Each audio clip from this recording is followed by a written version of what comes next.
Peter Sutcliffe was a man who lived a seemingly ordinary life. To his neighbours in Bradford, he was just a lorry driver. He was married, he went to work.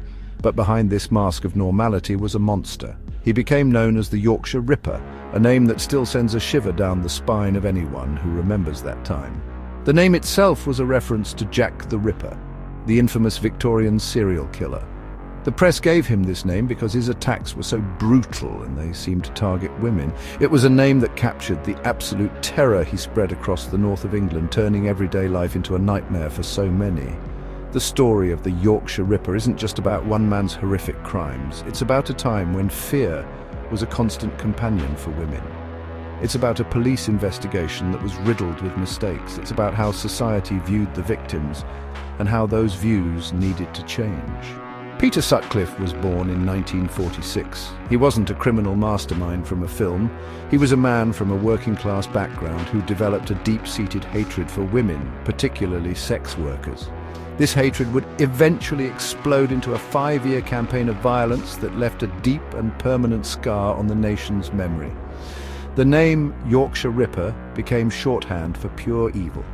It was printed in every newspaper and spoken in hushed, fearful tones in every home.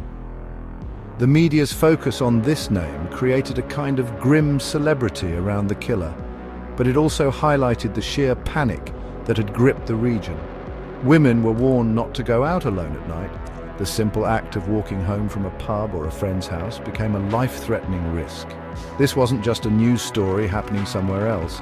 For the people of West Yorkshire and Manchester, it was a real and present danger, lurking in the shadows of their own streets.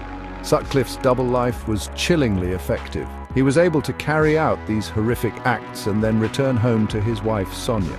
He would wash the blood from his clothes and his car and then go about his day as if nothing had happened. This ability to separate his violent actions from his everyday existence is what made him so difficult to catch. He wasn't a recluse hiding in a basement. He was out in the open, a wolf in sheep's clothing.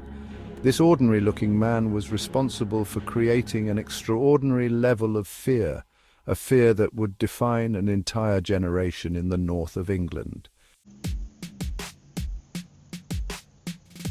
Between 1975 and 1980, Peter Sutcliffe carried out a series of brutal attacks that terrorized communities across West Yorkshire and Manchester. His reign of terror began with assaults on women that didn't result in death, but it quickly escalated. His first murder victim was Wilma McCann, a 28-year-old mother of 4, in October 1975. He hit her with a hammer and stabbed her repeatedly. This set a horrific pattern for his future crimes. He used weapons like hammers, screwdrivers and knives, attacking women from behind in poorly lit areas. The sheer brutality of his methods was shocking, designed to inflict maximum injury and to dehumanize his victims completely. The list of victims grew year after year, creating a climate of intense fear. Women like Emily Jackson, Irene Richardson and Patricia Atkinson were murdered. Many of his victims were sex workers, a fact the police and media focused on heavily. This led to a dangerous narrative that somehow these women were less innocent victims. But Sutcliffe's attacks were not limited to sex workers. He also murdered Jane MacDonald, a 16-year-old shop assistant, and Helen Ritka, a 19-year-old. He attacked women from all walks of life, proving that any woman could be a target. The fear was democratic, it touched everyone. The impact on daily life was immense. The streets, once familiar and safe, were now seen as places of potential danger. Women would walk home in groups, clutching their keys in their hands as a makeshift weapon. Men would wait for their wives, sisters, and daughters outside their workplaces to ensure they got home safely. The Ripper was the bogeyman made real, a faceless threat that could be anywhere.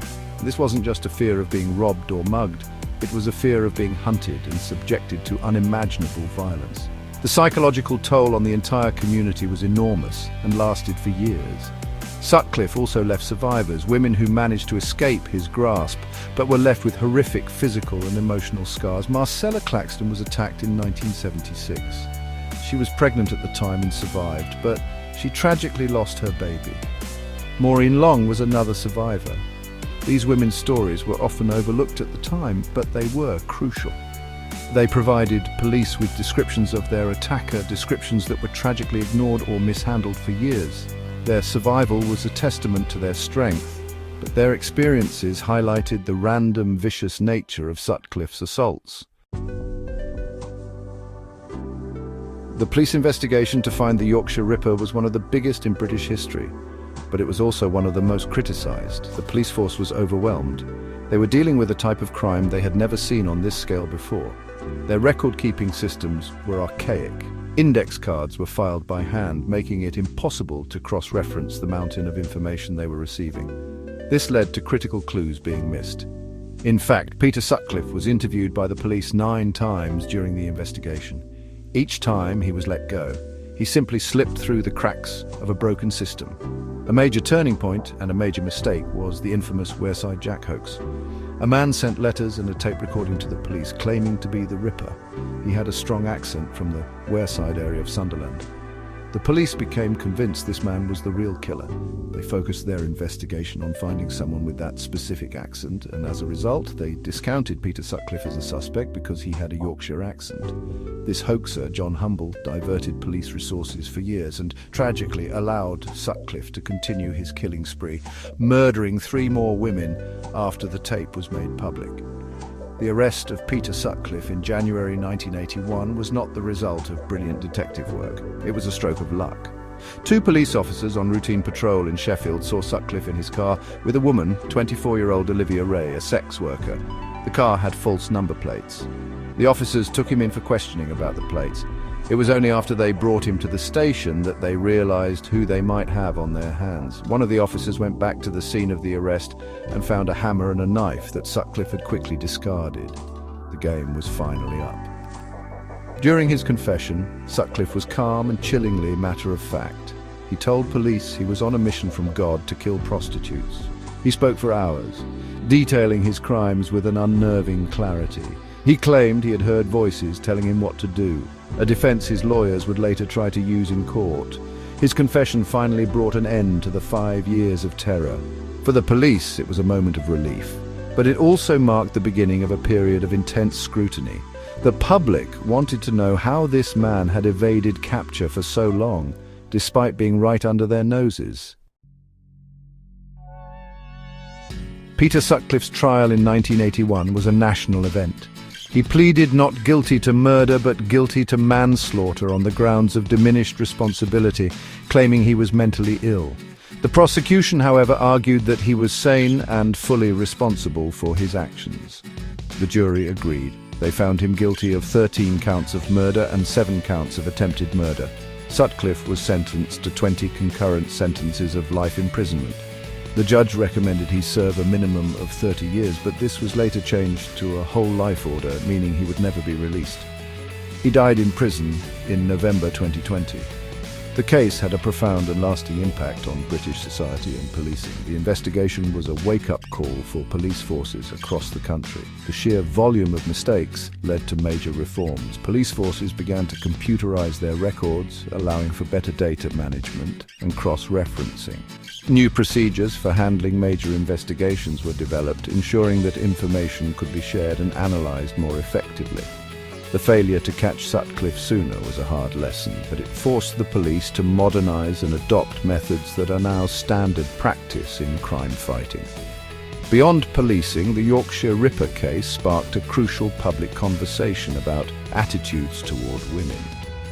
Throughout the investigation, there was an uncomfortable distinction made between the innocent victims, like 16-year-old Jane MacDonald, and the victims who were sex workers. The police and media language often implied that the sex workers were somehow less deserving of sympathy and protection. The case forced society to confront this victim blaming. Campaigners and feminists argued that all women had a right to be safe, regardless of their profession or lifestyle. It was a slow and difficult conversation, but it was a necessary one. The legacy of the Yorkshire Ripper is complex. It's a story of unimaginable loss and grief for the families of the 13 women he murdered and the many others he attacked. It's a story of a flawed police investigation that allowed a killer to roam free for far too long.